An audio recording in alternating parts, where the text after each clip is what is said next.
नमस्कार दोस्तों, स्वागत है आपका हमारे हॉन्टेड हिंदी यूट्यूब चैनल में। सन 1994 की बात है।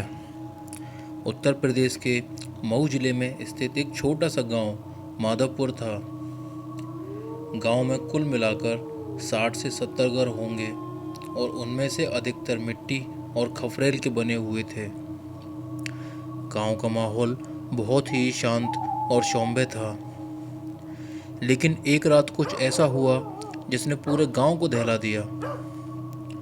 गांव के किनारे रहने वाला मिश्रा परिवार खेतीबाड़ी से जुड़ा हुआ था। परिवार में हरीश चंद्र मिश्रा और उनकी पत्नी गीता, उनके 2 बच्चे सुशील और रोमा। उनका घर गांव से थोड़ा सा हटकर खेतों के पास था। उनका कहना था कि बीते कुछ दिनों से घर में अजीब घटनाएं होने लगी थी। चीज़ें अपने आप इधर उधर गिर जाती, छत पर रात को किसी के चलने की आवाज़ आती, और सबसे डरावनी बात ये थी कि उनकी बेटी 11 साल की रोमा अजीब बातें करने लगी थी। एक रात गीता जी की नींद रोमा की बड़बड़ाहट से खुली। रोमा कह रही थी, वो आ गया, वो फिर आएगा। उसने कहा था, मैं उसकी हूँ। गीता डर के मारे कांपने लगी। उन्होंने जैसे ही रोमा को हिलाया, उसकी आंखें खुली, लेकिन चेहरा पूरी तरह बदल चुका था। भावशून्य नजरें, खाली होठों पर मुस्कान थी। रोमा ने धीरे से सुर में कहा, अब मैं तुमको सबको भी लेकर जाऊंगा। गीता की चीख सुनकर हरीशचंद्र और सुशील कमरे में दौड़कर आए। रोमा अब सामान्य दिख रही थी, लेकिन वो पूरे परिवार को झकझोर गई थी। अगले दिन मिश्रा जी ने गांव के एक बाबा से बात की। बाबा गांव में सबसे अनुभवी व्यक्ति थे और स्थानीय लोक कथाएं में गहरी रुचि रखते थे। उन्होंने यह सुनते ही कहा, तुम्हारे घर के पास जो पुराना कुआं है ना, वो अशुद्ध है। बरसों पहले वहाँ एक औरत ने आत्महत्या की थी। कहते हैं कि उसकी आत्मा अब भी वहाँ भटक रही है। मिश्रा जी ने ध्यान दिया कि जब से कुएं की खुदाई शुरू हुई थी, पानी की कमी की वजह से, तभी से घटनाएं बढ़ गई थी और कुआं अब भी अधूरा था, गहरा और अंधकारम। बाबा ने उन्हें गांव में एक ओझा भोला बाबा के पास जाने की सलाह दी। भोला बाबा ने घर पर आकर तंत्र क्रियाएं की।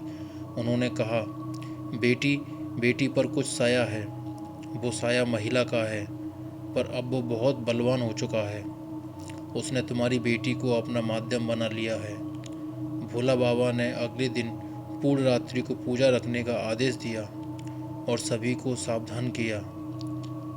वो किसी भी हाल में रात के 12 बजे के बाद दरवाज़ा मत खोलना, चाहे कितना भी पुकारे।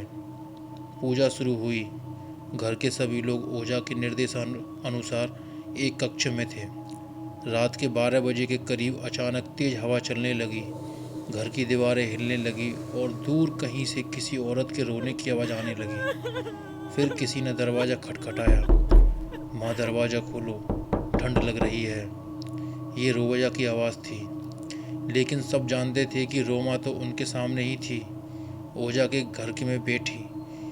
गीता बुरी तरह रोने लगी, लेकिन ओझा ने जोर से चिल्लाकर मना किया, ये वो नहीं, ये उसकी चाल है।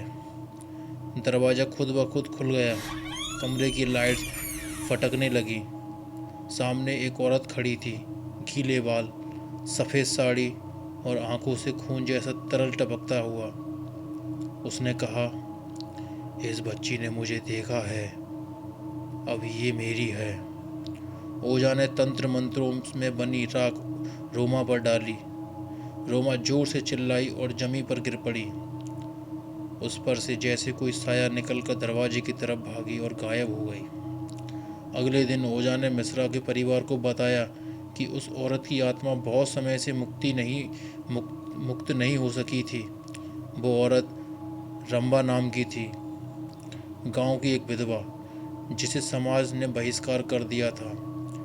एक दिन कुछ लड़कों ने उस पर अत्याचार किया और उसने कुएं में कूदकर जान दे दी, लेकिन उसकी आत्मा शांत नहीं हुई।